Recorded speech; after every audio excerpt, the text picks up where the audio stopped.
Hello and welcome to this audio commentary for What's Wrong with Raw Water. This is my second video. I think it's a big improvement from the last one. I still hadn't worked out how to do watermarks properly, but at least now it's transparent and set at 50% opacity so you can see through it. For screen captures, I was using Bandicam, but it leaves a really bad watermark that you have to crop out as I did in my first video, but at this point I've moved on to OBS, which is much better.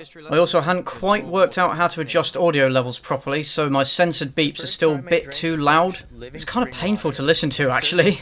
And my delivery in this one was still very deadpan. Although actually I think it makes sense given the subject that I'm talking about and how much derision it deserves.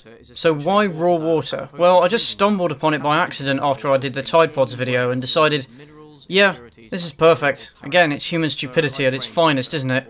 Honestly, it's a little bit hard to tell whether or not it's a deliberate scam, because often the people who push this kind of stuff genuinely believe it themselves. Like, take this guy with the really punchable face. I didn't mention this in the video, but he changed whatever his real name was to Makande Singh. He changed it to an Indian-sounding name because he thought it sounded more enlightened, I guess. Fucking idiot. I mean, that should tell you everything you really need to know about this individual. Just a quick tangent. In retrospect, the mention of the mouthfeel makes me think of ContraPoints. Why is no one talking about the mouthfeel? Well, in this case, it's the complete opposite. I don't even want to know what was in the stuff that was creating this smooth mouthfeel. Ugh.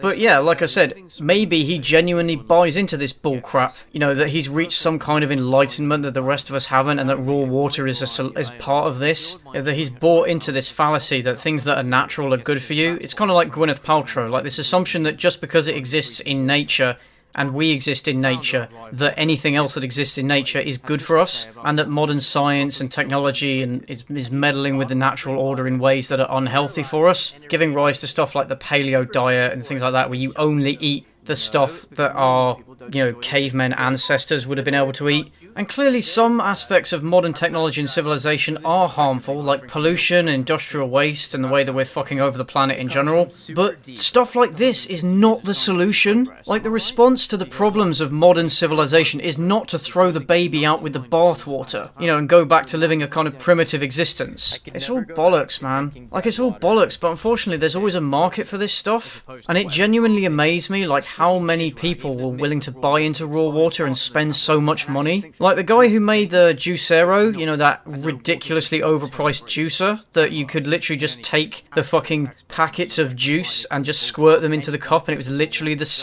give you literally the same result. And he started peddling raw water. Like, that's the kind of scam artist that this stuff attracts. And that should tell you everything about it, really. I mean, you shouldn't even need to look at the contents of raw water itself. Just look at who's trying to sell it to you. Like this Makande Singh guy from Live Water. It's hard to know whether he's a troll because it's such a stereotype. Like, fountain of truth. Like, are you fucking serious? Like, if he wasn't charging people money for this stuff, I might have thought it was hilarious. It might have made for quite an interesting social experiment, to be honest, but no, it's an actual business that's trying to sell people something on the basis of it reducing the aging process and a bunch of other pseudo-scientific bullshit. So of course I have to condemn it in the strongest terms. I didn't go into any details about this in the video itself, but one thing that they point out is that their water will eventually turn green because of the algae and other microorganisms that are still living inside the water. And so they say, yeah, after a couple of weeks, yeah, your water will turn green. It's like, no, like, your healthy water should not turn green. Like, that's not okay.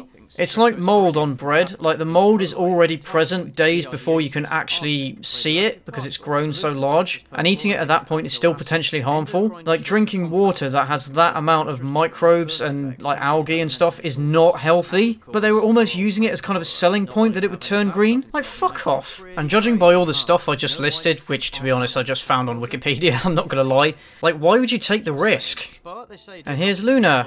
Kind of makes me a little bit sad, to be honest, to watch my old videos that she's in, because she's no longer with me, I'm afraid. Not something I really want to discuss, but we ended up giving her away basically because it was better for her and better for us overall. But yeah, back in my channel's early days, she was quite a big part of it. And as I was going to take her for one of our usual walks, I hit on the idea of, oh, why don't I find like a puddle of like dirty, shitty water, you know, out in the fields and like pretend to drink it to, you know, to take the piss out of raw water, you know. So off we went. She's very good on camera, wouldn't you agree? But anyway, I do genuinely think that some part of this is due to the fact that these people haven't lived in a country or a time where clean water and like modern science and medicine isn't or wasn't available. It's a case of you never know what you have until it's gone, really. Like if you've never lived in a society with advanced plumbing systems or like vaccines and stuff, you start to take them for granted and you start to blame the problems that you do have on those old things, not realizing that if you get rid of those things, actually, you're going to make everything a lot worse. So yeah, I mean, the campaign for raw water does smack to me a lot of privilege. Same with the anti-vaxxers thing, it strikes me as the product of privilege and ignorance, and only possible in an advanced, like, late industrial society where people are so used to the benefits of technology around them that they don't realise they even, like, that they're even a thing. And as a result, we get idiots and charlatans being able to peddle their nonsense and claim that anyone opposes them is just working for the man.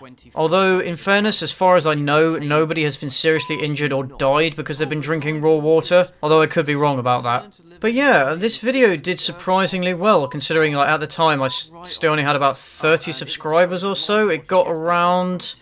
I think this is the first video I did that got 1,000 views. I think it ended up getting a total of about 1,400 views because raw water was a trending topic at the time, and so I guess more people were interested to watch videos about it. I don't know if it actually got recommended to anybody. I'd be very surprised if it did. But yeah, this was like the height of my success in the early days of the channel. I never reached these levels again until the Goop video, but that was a result of Facebook advertising, but I'll talk about that in the audio commentary for that episode. But yeah, given where I was at that point, you know, and where I was starting from, the fact that now over 250,000 people, as of me recording this, have seen this video is just nuts.